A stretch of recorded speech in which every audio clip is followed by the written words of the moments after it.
اور اس کے بعد پھر ایویڈنسز دوں گا ترتیب کے ساتھ. ہم سٹیپ بائی سٹیپ ان تمام چیزوں کو لیں گے. مگر میں ابتدائی طور پہ ابھی عرض کرنا چاہ رہا ہوں کہ یہ بھی ممکن تھا کہ ان مغربی اسکالرز اور محققین اور مستشرقین کی غلط آراء تحقیقات کو اور ان کی چیزوں کو پڑھ کے پڑھنے والے ان کو رد کر دیتے اور ان سے اثر نہ لیتے اور وہ ان کی گرفت کرتے کہ کہاں کہاں انہوں نے ٹھوکر کھائی ہے اور کس کس طریقے سے یہ اسلامی فکر کے اندر ایک گمراہی کی راستے پیدا کر رہے ہیں.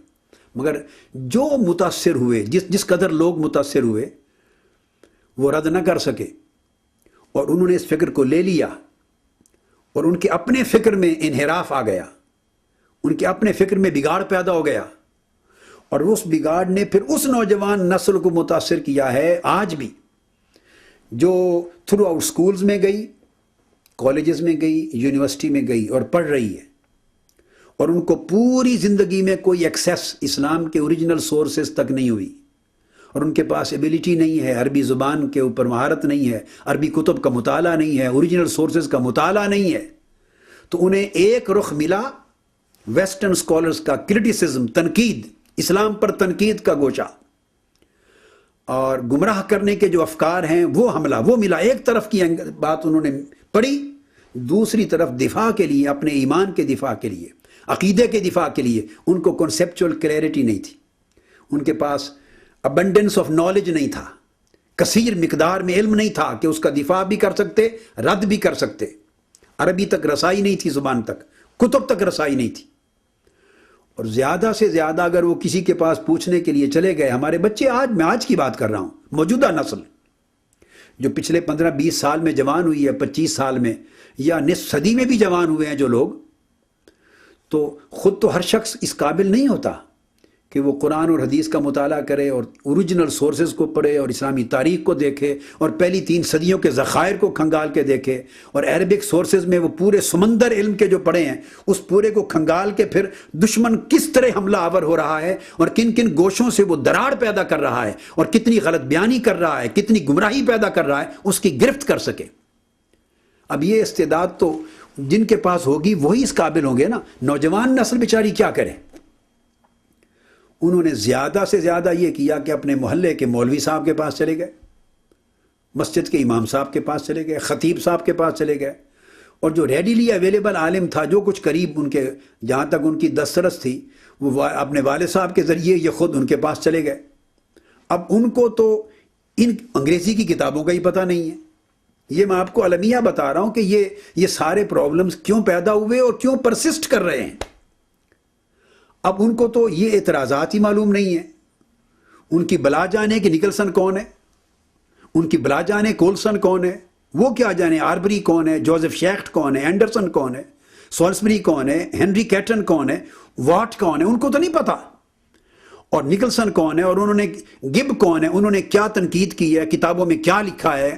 ان کو تو علم ہی کوئی نہیں سرے سے, نہ وہ اس زبان سے واقف ہے. نتیجہ یہ ہوا کہ جن سے انہوں نے پوچھنے کی کوشش کی وہ انہیں مطمئن نہیں کر سکے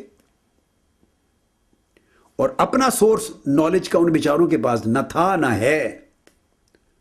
پھر اس کے بعد ایک تیسرا سورس آ جاتا ہے ٹی وی. تو ٹی وی نے چونکہ نالج کو ہر گھر تک پہنچایا ہے, یہ کنٹریبیوشن ہے ٹی وی کا, ہر گھر تک پہنچایا ہے. لیکن ہر چیز میں ایسا ہوتا ہے جب کمیونیکیشن بڑھتی ہے اور گلوبل انٹرنیٹ بھی ہے اس کے اندر, گلوبل کمیونیکیشن کے سارے ذرائع ہیں. تو جب گلوبل کمیونیکیشن ہوتی ہے اور پوری دنیا ایک ویلیج بن جاتا ہے اور ایسٹ سے لے کے ویسٹ تک کا سارا نالج ایکسچینج ہونے لگ جاتا ہے, تو وہاں جہاں اچھائی ملتی ہے وہاں برائی بھی کمیونیکیٹ ہوتی ہے. اب ڈیپینڈ کرتا ہے کہ آپ کتنے پختہ ہیں.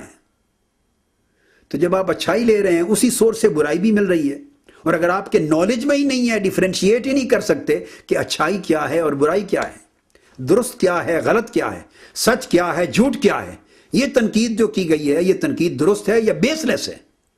جب آپ ڈیفرینشیٹ کرنے کی ایبیلٹی ہی نہیں رکھتے تو نتیجہ کیا ہوگا؟ اس کا نتیجہ یہ ہوگا کہ پھر آپ ان اثرات سے, جراثیم سے متاثر ہوں گے, اور جو جسم کمزور ہوتا ہے وہی جسم بیماری پکڑتا ہے. ایک طاقتور جسم جو محفوظ ہو وہ سردی میں بھی گھومے پھرے تو نزلہ زکام نہیں ہوتا, اس کو جراثیم اثر انداز نہیں کرتے. جہاں کمزوری دیکھتے ہیں جراثیم وہیں اٹیک کرتے ہیں. تو جہاں انہوں نے دیکھا کہ علمی کمزوری ہے وہاں گمراہی کے جراثیم نے اٹیک کر دیا. تو اب نوجوان نسل بھی ٹی وی کے اوپر بھی چونکہ ہر قسم کا نقطہ نظر عام ہے، ڈیموکریسی ہے، ایک جمہوریت ہے، ہر فکر آتا ہے. اور بہت سے لوگ ایسے بھی گفتگو کر رہے ہوتے ہیں کہ جن کی میں نے شروع میں اپنی پچھلی نشست میں گفتگو کی تھی کہ جن کی طبیعتیں خود دین بیزار ہیں مگر دین کا لیبل لگائے ہوئے ہیں، دین کی شناخت برقرار رکھی ہوئی ہے، دین کے دائرے سے نکلے نہیں ہیں. وہ روشن خیال دین کے محققین اور دین کے اسکالرز اور بڑے زعماء کہلاتے ہیں، مفکرین کہلاتے ہیں. یہ ایک گوشہ ہے ان کا، مگر آن دی ادر ہینڈ عملی زندگی میں دین نہیں ہے، تقوی نہیں ہے، علم میں پختگی نہیں ہے، عربی زبان کی واقفیت نہیں ہے، مطالعہ نہیں ہے. اب یہ جو کمزوری کا گوشہ ہے اس میں بھی پردہ ڈالنا ہے. وہ ننگا بھی نہیں کرنا چاہتے اس ایسپیکٹ کو، بے نقاب بھی نہیں کرنا چاہتے. تو پھر لا محالہ وہ اس فکر کو اور تھاٹ کو پروموٹ کرتے ہیں جو فکر اور تھاٹ ان کی پردہ پوشی بھی کرے، ان کی ساکھ بھی برقرار رکھے، ان کا پردہ بھی رکھے، اور ان کو ایک جدید دور کے متجدد ایک نئے مفکر کے طور پہ پروموٹ بھی کرتا رہے.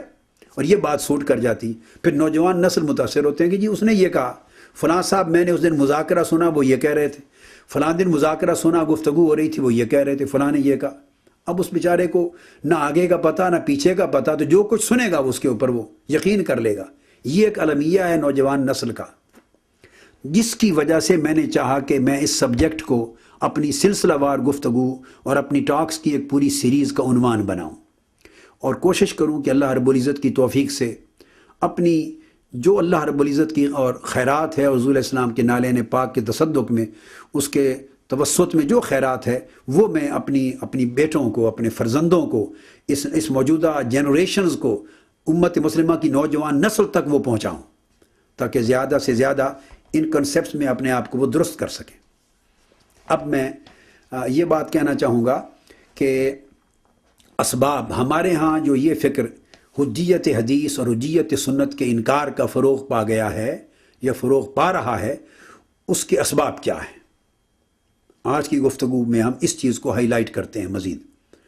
اسباب اس کے چند ایک ہیں، وہ یاد رکھ لیں. ایک تو یہ کہ حجیت سنت اور حجیت حدیث، اس کے انکار کا پہلا اور بنیادی سبب یہ بنا ہے کہ بہت سے لوگوں کو مقام رسالت اور مقام نبوت کی صحیح معرفت نہیں ہے. نبوت اور رسالت کا سٹیچر کیا ہے، نبوت اور رسالت کی پوزیشن اور سٹیشن کیا ہے، نبوت اور رسالت کا مقام، اس کا منصب، اس کا درجہ، اس کا رتبہ کیا ہے. اس کنسیپٹ پہ بہت سارے لوگ کنفیوزڈ ہیں. ایک نبی اور رسول کا اسلام میں صحیح مقام اور مرتبہ، اس کی اہمیت کیا ہے، رسالت کی حیثیت کیا ہے، اور رسول جب مبعوث ہوتا ہے امت کی طرف تو رسول کا ایکچول رول کیا ہوتا ہے،